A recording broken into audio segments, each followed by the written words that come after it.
প্রয়োজনীয় সংস্কার ও আর্থিক শৃঙ্খলা নিশ্চিত করে রাজস্ব আদায় বাড়াতে না পারলে বাংলাদেশ গুরুতর ঋণের ফাঁদে পড়ে যেতে পারে বলে আশঙ্কা বিশেষজ্ঞদের।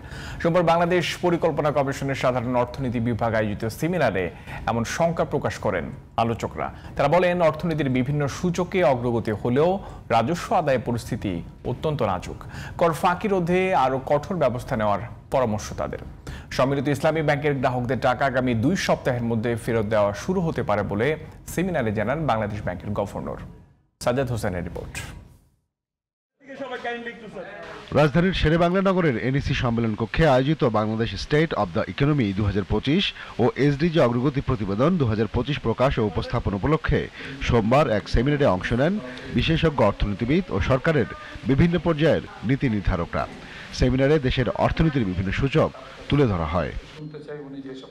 সরকারের নেওয়া বিভিন্ন পদক্ষেপে সামষ্টিক অর্থনীতিতে স্থিতিশীলতা ফিরলেও এখনও ঝুঁকি রয়ে গেছে বলে মন্তব্য করেন আলোচকরা। সংস্কার প্রক্রিয়াকে অব্যাহত রেখে রাজস্ব আদায় ও ঋণ পরিশোধে আরও গুরুত্ব দেওয়ার পরামর্শ তাদের। আমাদের এনআইডি খুব ভালো একটা সিস্টেম আছে।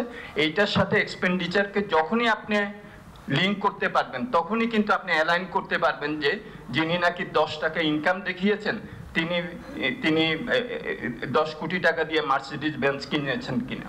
সো এইগুলো যদি আমরা করতে না পারি তাহলে কিন্তু আমাদের একটা ডেট ট্র্যাপে পড়ে যাওয়ার একটা খুবই বড় আশঙ্কা আছে।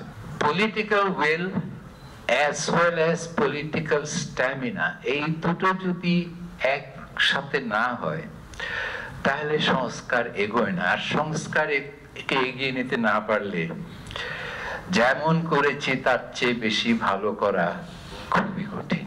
এখন থেকে এনবিআর আর কোনো ট্যাক্স এক্সাম্পশন দিবে না, এটা একমাত্র পার্লামেন্ট দিবে। যদি দেশের বৃহত্তর স্বার্থে, ইন্ডাস্ট্রির স্বার্থে, জনগণের স্বার্থে যদি প্রয়োজন হয়, এটা পার্লামেন্ট ডিসাইড করবে। ক্ষমতার ভারসাম্য যদি আনা যায় তাহলেই কেবলমাত্র আপনি একটু গণতন্ত্রের সুফল পাবেন এবং অর্থনীতির ক্ষেত্রেও একটু সুফল পাবেন। বাংলাদেশ ব্যাংকের গভর্নর জানান, সমস্যাগ্রস্ত 5টি ব্যাংকের গ্রাহকদের 1 থেকে 2 সপ্তাহের মধ্যে 2 লাখ টাকা পর্যন্ত ফেরত দেওয়া শুরু হবে। এ সময় প্রেস সচিব অভিযোগ করেন, বন্দরের সক্ষমতা বাড়াতে সরকারকে সহযোগিতা করছে না ব্যবসায়ী সংগঠনগুলো। The merger of 5 banks is going on. So far so good. We'll be starting disbursements of the minimum deposit guarantee part of it, which we have increased from 1 lakh to 2 lakh, and that we'll disburse it from probably next week. যদি কালকে চিরাংপুরকে efficient করা হয়, যদি ভালো, কে benefited হবে? আপনি তো benefited হব হচ্ছে গার্মেন্টস সেক্টরে। তো আপনি একটা গার্মেন্টস সেক্টরে একটা স্টেটমেন্ট দেখেছেন তারা এটাকে ওয়েলকাম করে বিডিএমইর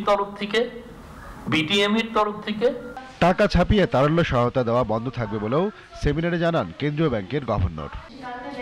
সাজ্জাদ হোসেন, জিটিভি নিউজ, ঢাকা।